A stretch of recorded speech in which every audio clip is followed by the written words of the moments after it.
So in this video, I want to talk about fonts and how we can add them to our website using Next.js. Now, usually we would grab a font from Google Fonts or another resource and we would add them to our CSS document or to the head tag of our HTML. So there are a few ways we can implement this in our application. First, we want to see how we can add our own local fonts. So in the source folder, I'm going to create a fonts folder. And then within this folder, I'm going to paste a few fonts that I downloaded from Google Fonts. So now I have these two fonts, Poppins Bold and Poppins Light.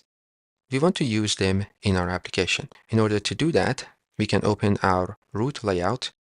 And first, we want to import local fonts from next/font/local. I'm sorry, this should be font, not fonts. Then we want to create a variable, and we can call this whatever we want. I will call it my font, and we will set this to local font, which is a function, and it would take an object as its argument. Now in this object, we can specify the source, and this would be the location to our custom font. So again, we created this in the fonts folder, which is outside of this app folder. So we need to go up one level and then go to the fonts folder and the name of that document. So let's say poppins-bold.ttf. Now, in order to use this in our markup, on the body tag, we can use class name, and in the curly brackets, we can say myfont.classname, and that's it.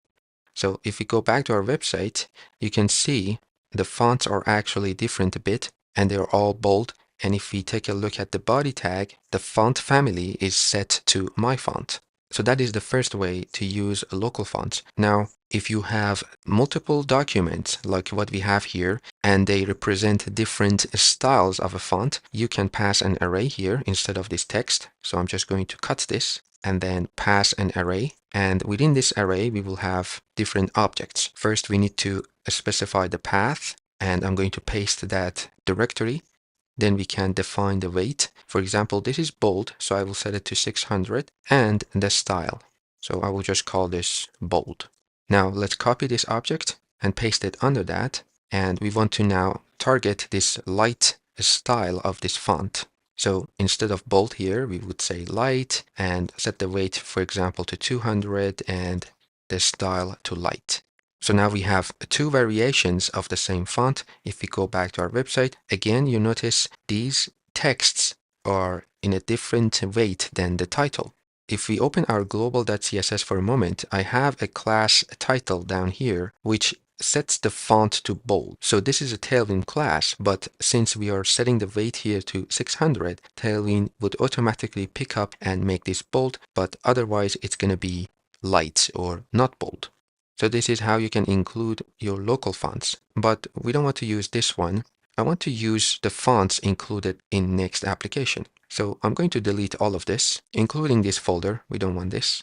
And instead of importing the local fonts from the local directory, I can import a Google font. Let's say Poppins, which is one of my favorite fonts. And instead of saying next/font/local, we want to say Google. Now, similar to what we did before, we want to create a variable. I will call this Poppins, or again, we can call it my font, doesn't matter. But since this one is a Google font and it's called Poppins, I'm just going to change the name here, and that would be the variable we are just creating. Then we can set this to this Google font we just imported.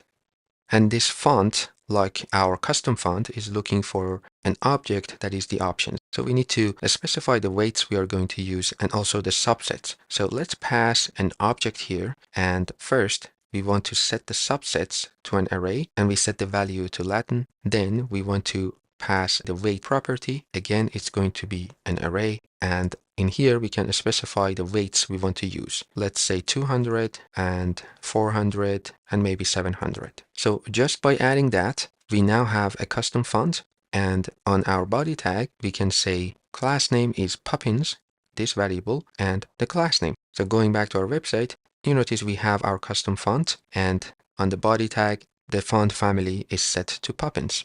So I think this is easier, and even though we are importing this font from Google, if we go back to the documentation, they mention this font is going to be self-hosted and would be included in the deployment and served from the same domain. So no requests are sent to Google by the browser. So we don't have to worry about it. But there is also a Tailwind CSS section here, and they have an example how to use these fonts if we are using Tailwind. Right now, the way we have implemented this works, and we don't have to do this. But for the sake of practice, let's follow the instruction here. We need to set a variable here in our options.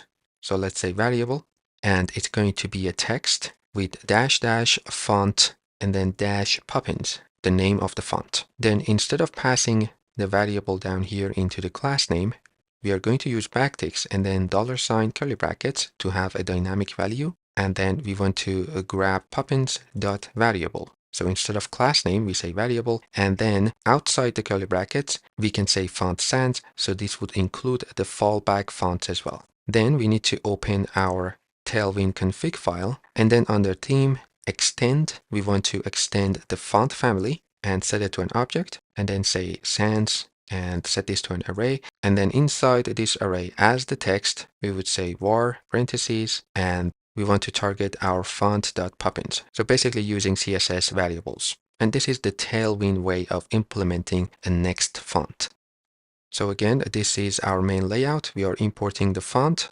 We are defining the options. And then we are passing that to our body tag. And also in our Tailwind config file, we are extending our font family object.